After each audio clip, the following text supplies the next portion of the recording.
Các chị họ chào chúc niềm đón tiết cho buổi nắng cả riêng phía xa chấnថ្ងៃនេះគឺយើងមកសិក្សាអំពីសម្លេងនៅក្នុងភាសាចិនដែលមានចំនួន4ប្រភេទចាសម្លេងទាំង4នោះគឺយើងហៅថាសម្លេងទី1សម្លេងទី2សម្លេងទី3និងសម្លេងទី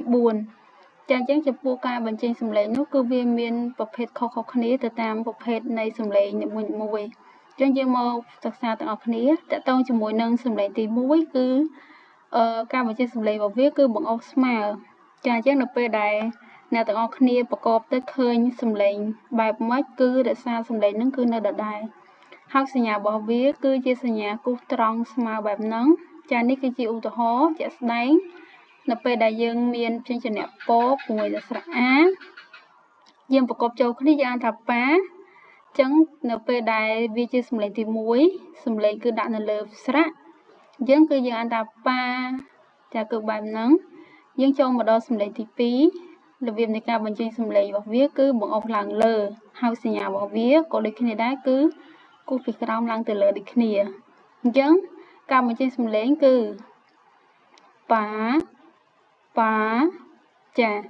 នេះគឺជាការបញ្ចេញសម្លេងទី2គឺខុសពីសម្លេងទី1ណាលើយើងចូលដល់សម្លេងទី3ត្រូវបញ្ចេញសម្លេងសង្កត់ចុះក្រោមហើយឡើងលើវិញសញ្ញារបស់វាគឺដូចជាសញ្ញាគ្រីសយើងអានថាប៉ាប៉ាចា